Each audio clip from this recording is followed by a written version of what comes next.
Equity Mates. I will say this about investing. Everything you do learn is cumulative. What I learned at 20 is useful.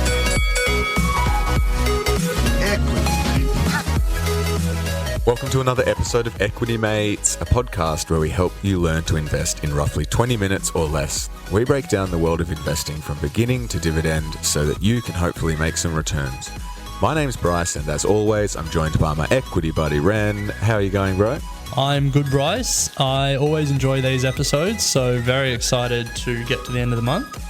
Yes, month end, also financial year end.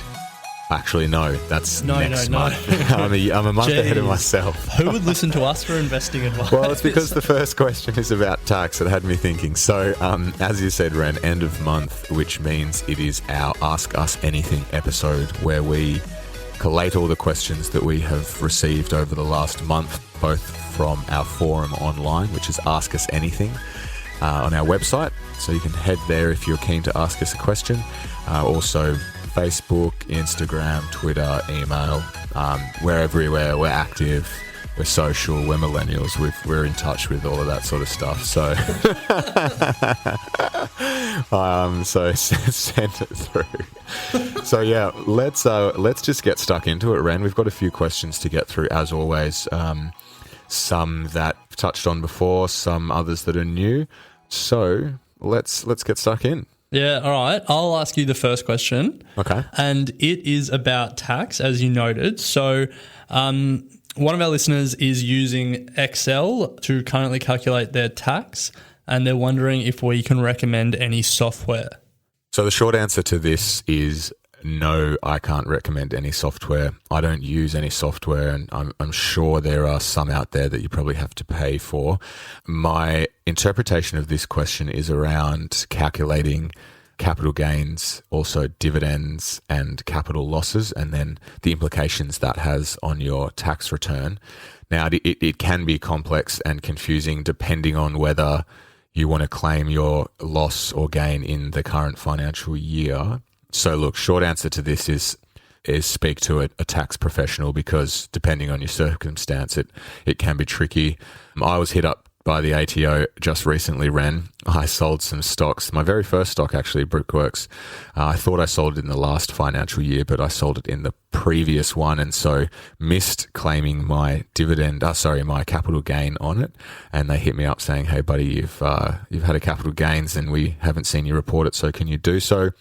I was able to do so, and also it allowed me to bring forward some of the capital losses that I'd recorded over the last few years that didn't have a gain against them. So it was able to cancel out some of that capital gains tax that I had to pay. But there's a hell heap of information online, so I'd go and check it out. But short answer is no, I don't know of any software. Do you, Ren? Well, the big ones are like MYOB and Xero, XERO, and I think like eTax as well. But I'm pretty sure they're all related. Yeah, all focused on business and more like accounting software than personal tax software. Yeah. To be honest, I'm in the same boat as you. I just keep a record of my trades and then make sure you claim your losses, because otherwise you can't offset them in future years when you make gains. But yeah, I just record it as I go and then review it when tax time comes around. I'm sure there's a smarter and easier way to do it, but you know, if we were smart, we probably wouldn't need to do this podcast. We'd just make heaps of money investing. True, which we are. So, all right, Ren, next one. So, Mark has written into us, loving the podcast. You know, he's into his mid to late 30s, and he's starting to think about getting into the stock market. And he's got some cash sitting aside, wants to put it away for, the next 30 plus years. And he's tossing up between the S&P 500 and also the ASX 200, ETFs, or getting exposure to both of those indexes and markets. So, he just wants an idea on what is the better performing stock and our thoughts on that. So what's your response to that, Ren? So first response is we can't give specific financial advice. So everything I'm about to say is general and doesn't account for your personal circumstances. In saying that, I think the pretty obvious first statement is no one knows how markets will perform in future, and historical performance of different markets is only an indicator. It isn't definitive. So I think from that statement, the best thing to do is to diversify the markets that you're exposed to. So the question asked specifically the S&P 500 or the ASX 200, it's probably an answer of why not both? And then also why not other market-based ETFs as well? You might look into Europe, you might look into emerging markets, you could look into China. There's a lot out there. I think the important thing is, like over the last 10, 15 years, if you'd, post GFC, if you'd done the S&P 500 or the NASDAQ 100, the US-based ETFs, that you would have done very well for yourself there. But before that, different markets have outperformed at different times. There was actually a really interesting research piece done by Bridgewater that we included in Thought Starters a few weeks ago on different decades and who's outperformed well. Australia, its best decade, I can't remember the decade it was, but we came second in the world in terms of best performing markets for one decade, and other than that, we haven't been sort of top 3 or 4. So classic. Yeah, but second isn't bad. You would have made monies. You would have made money. But look, this is a long and convoluted way of saying you've got the right idea in terms of getting into broad-based market ETFs and holding it for a long time. In terms of which ones in particular, I think spread the risk around so you're exposed to different markets. So that answer also kind of flows into the next question that we've had through from James Rennan. I'll read the first line because it's a cracker. He says, very keen to put some cabbage into an ETF to let the power of compounding do its thing. So great opening line there. But James is also tossing up between the Vanguard A300 and the Vanguard High Yield ETFs. He's in his early 20s, so he's got a very long time horizon and a bit of cash to put in and wants to know what's going to be better in the long run between these two. And so I think your comments probably echo into this one in terms of why not both, and also why not consider divesting into a number of other ETFs as well. Obviously, the Vanguard High Yield is going to give you some ETF growth in terms of dividend payments, and I guess they both have a bit of different exposure. So I actually have a different answer for this one. Yeah, if it's a high yield Australian fund, and then you're also investing in the ASX 300, you're just exposed to the same market twice. Yeah.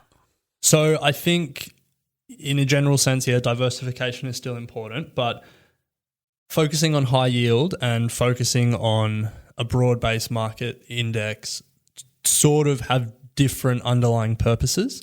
So I guess the bigger question is, are you after cash flow? So do you want your investments to be spitting out money every quarter or every half year or annually, or are you after long-term growth and you don't need that cash flow?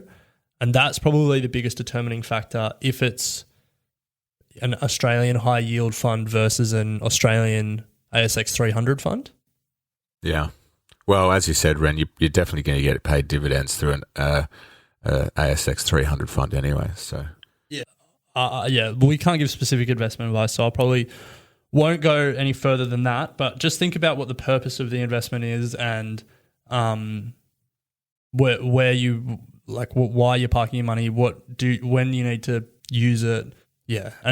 Obviously speak to someone who is aware of your personal financial circumstances and can give you specific advice. Nice. All right. Next one is from Damien, who is asking about IPOs, and he wants to know our thoughts on IPOs generally, and then if we've ever invested in IPOs. And then specifically, he's also interested in one company that's going to do an IPO in a few months called Sezzle, Sezzle. I've never heard of them. They're in the buy now, pay later sector, which you love. So maybe you've heard of them?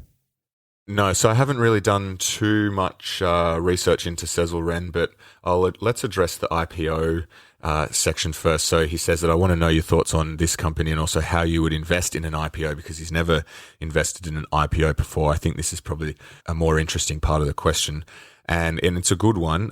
As a retail investor, sometimes it is very hard to get access to an IPO.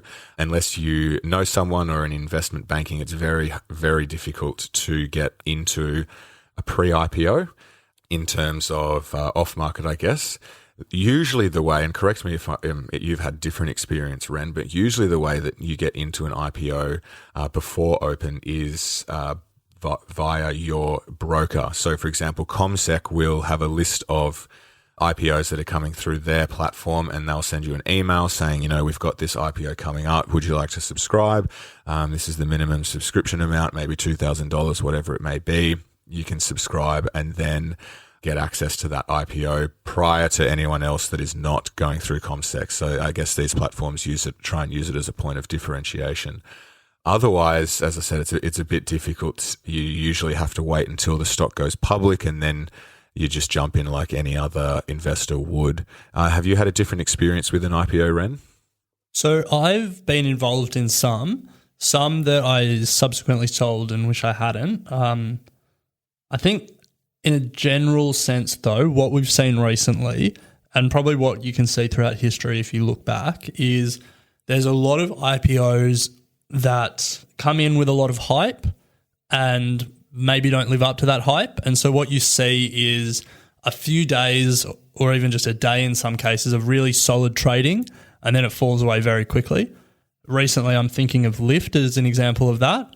Yeah. So I think probably the main thing is think about what the purpose of an IPO is. It's for the business to raise capital, but it's also to give investors, early investors in the business, a chance to exit their positions. So they, once it's publicly traded, they can then sell and realize the gains that they've made through the investment in the business. There's some misaligned incentive problems, investment banks are brought in to sell the IPO and there's an expectation that the IPO goes well, so their incentive is to ensure it goes well. Their incentive isn't to make sure you're getting the right price or the best deal.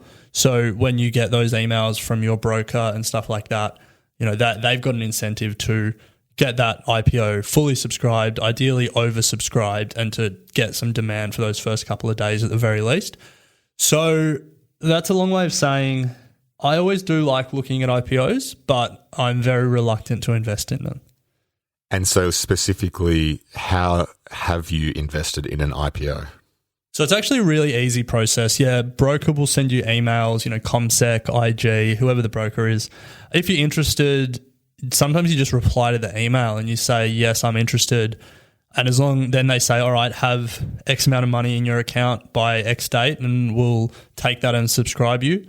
Sometimes you have to fill out an online form or click a link or something. They make it very easy, but the way that it's always started for me is either on my broker's website or on an email from a broker. Yeah, I think that's the key. If you are specifically after a company that you want to be involved in the IPO, you need to track down which broker is going to be supporting that IPO. Obviously, most will pick it up once it goes live, but if you want to get in prior, just check out the main broker's websites and there'll be a list. Yeah, there's generally a institutional allocation and a retail allocation, and so there's generally shares available for investors like you and I. It generally can be found pretty easily. Like quick Google, I don't know what an upcoming IPO is. What the question asked about Sezzle, so Google Sezzle IPO, and you can pretty quickly find out how you can subscribe to it if you want to. In terms of Sezzle and the buy now, pay later, we recently sat down with Julia Lee from Bell Direct, and we had a bit of a conversation about that industry and got her professional thoughts on it. So I would suggest if you missed that and you're still interested in that industry, jump back and listen to that. She had some great comments. So do you want to move on, Ren? Yeah, I think so.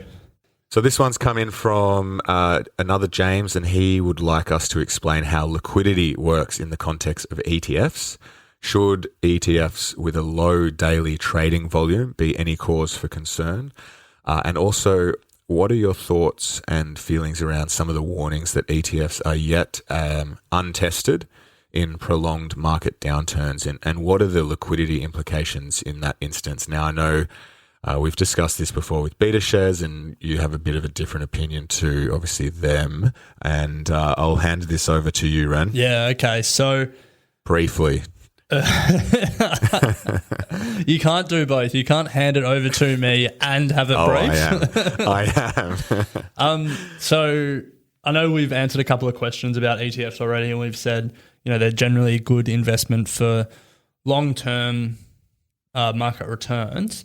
And so this probably sounds a bit contradictory, but it is probably a reflection of where at least my thinking is, and I don't want to speak for you, Bryce, but I would assume our thinking is around ETFs is that they have been great long-term investments. They seem to be great long-term investments, but as the questioner points out, they're right. They haven't been tested in a really bad market in a really meaningful way.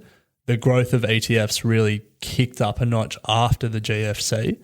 So there were ETFs around before, but as a proportion of the market, they were a lot smaller.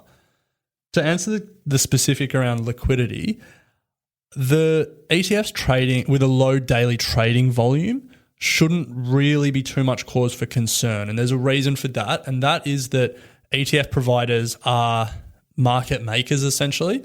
So when you sell a unit of an ETF, they then go into the market and then sell that unit of the ETF and return your money. They essentially guarantee you a market. So if you're selling a unit of Vanguard, they'll return you your money, and then it's on them to go and sell into a market. What you alluded to before about BetaShares is, and this is my concern around it, is what happens to small ETF providers if there's a massive panic, a lot of people sell ETF units into the market, the ETF provider returns people's money as they're obligated to do, and then has to sell those stocks into the market and can't because there's no liquidity for some of the underlying assets. So, if we're talking about a S&P 500 ETF, this risk probably doesn't materialize because there's always going to be enough people buying and selling those shares. There's always going to be enough liquidity in the market for the ETF provider to offload those shares. But if we're talking about some of the really exotic ETFs where the underlying asset has very low liquidity, very few people buying and selling, and then there's a panic in that market which dries up any liquidity, then is there a risk? According to my exchange with BetaShares at our live show, the answer is no.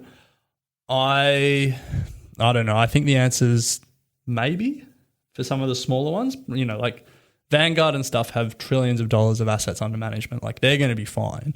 Or maybe not trillions, but hundreds of billions of dollars of assets under management. But yeah, I think it's a good question. But the important structural thing about ETFs is that they are the ETF provider is a market maker, and they guarantee you a market.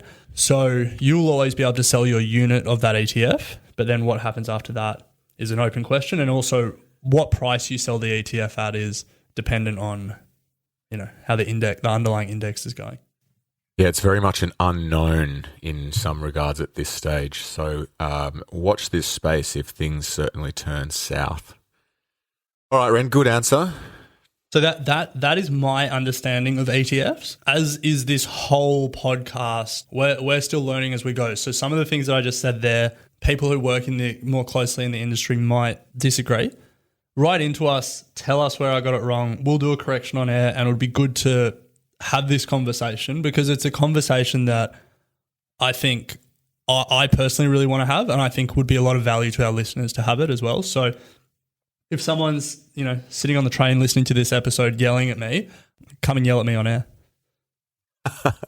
Yeah, open invite. All right, Ren, let's move on. The next question is from Tasman, and they ask a long question, so I'm just going to quickly cut down to the core of it. Yeah. Which is essentially Tasman is hearing mixed messages. On one hand, don't try and time the market, but on the other hand, people are saying that this market's been in a bull run for over 10 years since the GFC, and it's going to come to an end soon. And they're probably referring to you, Bryce, the perma bear of the podcast. And so the question is, if that is right and we're getting to the end of a bull market, Should we be taking the advice not to time the market, or should we be waiting for the bull market to end? It seems there's a bit of contradictory advice going on. Yeah, great question. There's always going to be contradiction in the market regardless of which stage we are at in the cycle. So trying to remove a lot of the noise is obviously a very difficult thing to do as a beginner investor, and as we've discussed, and I guess trying to come up with your own thesis is the most important thing.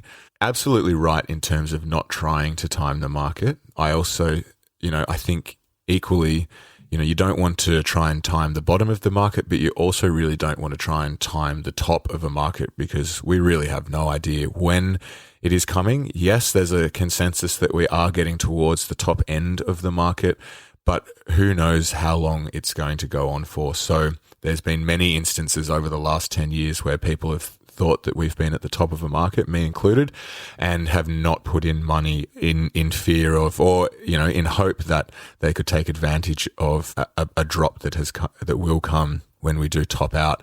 But in doing so, they have left a lot of gains on the table. So I think from a beginner perspective, the way that I would approach this is that if you are getting conflicting messages and you may think that, okay, it seems a bit risky to be investing in the market at the moment, my advice or my thoughts on it, the way I would approach it, would be certainly not to be putting all of my money in the market.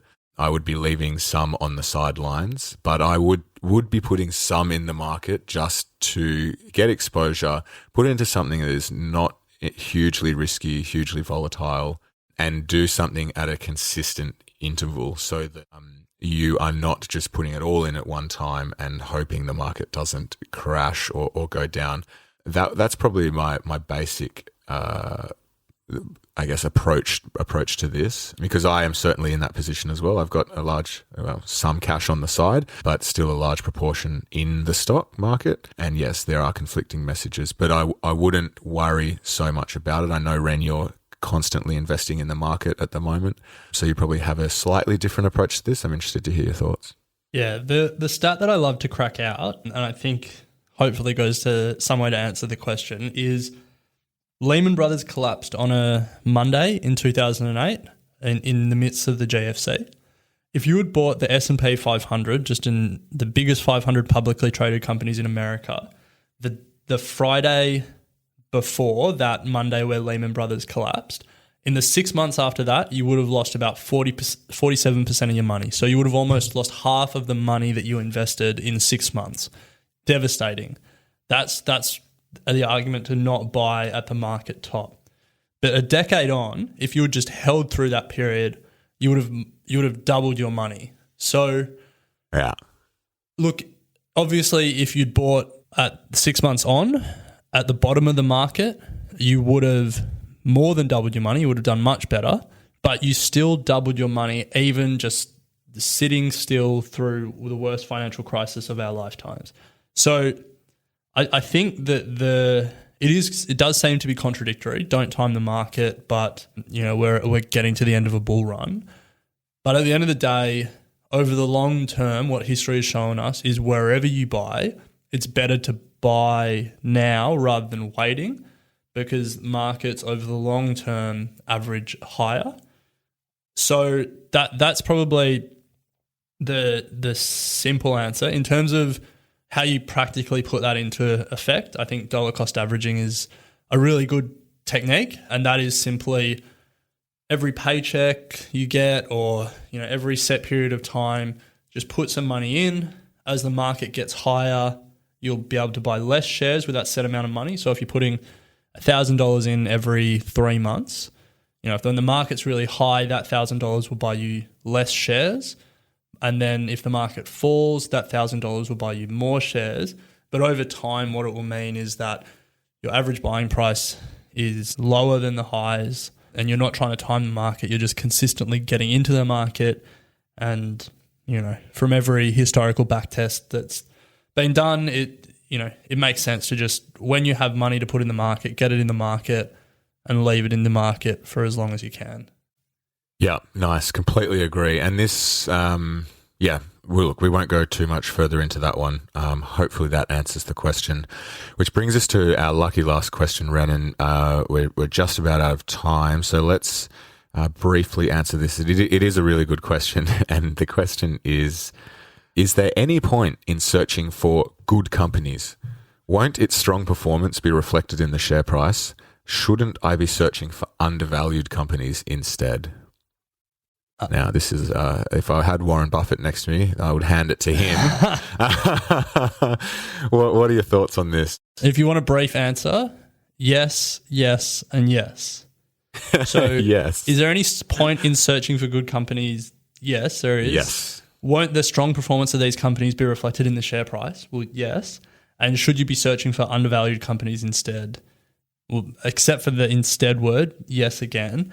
And I guess to flesh that answer out, and I'll take your point about briefly, is good companies generally trade at higher price to earnings ratios because there is an expectation of future growth.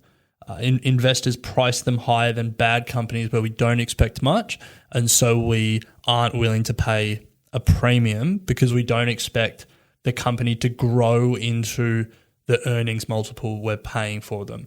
So, for example, if you buy a good company and it's trading at 40 times this year's earnings, but you expect it to be able to double its profit in the next 3 years, then all of a sudden that 40 times earnings you paid becomes 20 times earnings. There is a premium for good companies, but if they are really good companies, if they have solid fundamentals, they have competitive advantages, there are barriers to entry in the industry, it's sometimes worth paying that premium and holding for the long term because they will continue to grow over time.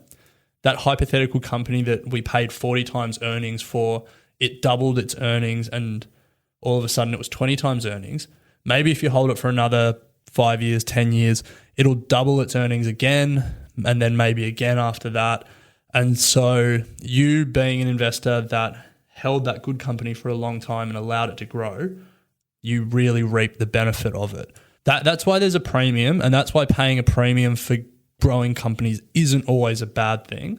To the point about undervalued companies, the reason that value investors do well and look for undervalued companies, it's a risk-reward thing. And if you're buying this hypothetical company at 40 times earnings, there's not a lot of margin for error. Because if the company isn't as good as you expected it to be and your analysis showed it to be, then all of a sudden you've bought a very expensive company that doesn't grow into its earnings. Even if it just consistently churns out the same amount of profit every year, which might be a good company, if you've paid 40 times earnings for it, essentially that company will need to operate 40 years and make the same amount of profit for 40 years just to pay back your initial investment. So in that respect, the buying undervalued companies is all about risk management, because it gives you a wider margin for error if your analysis was wrong, if your forecast wasn't as good, or if there are factors outside your and the company's control that come into play that hurt the company's fortune. So, I mean, the gold standard is, Warren Buffett says is great companies at good prices. He used to look for any company at great prices, but what you don't get there is when they're really undervalued, the market doesn't expect them to grow.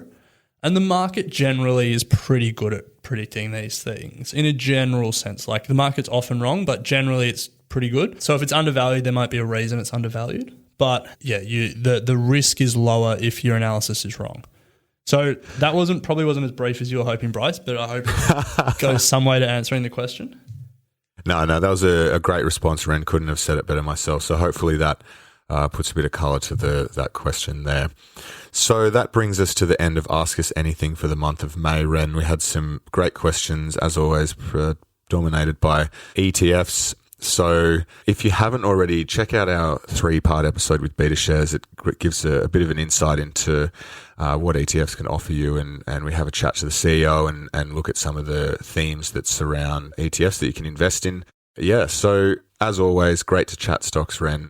If our listeners, if you guys are really enjoying what we're doing, I think one of the biggest ways that you can support us at the moment, other than sending us a check in the mail, is Please subscribe if you haven't, rate us, and also leave a comment in your podcast platform. It all helps go a long way to getting exposure and getting us up on the charts, which is important for all podcasts, as you guys can imagine. So please, if you're enjoying what we do and would like it to continue, then we would very much appreciate if you could do that.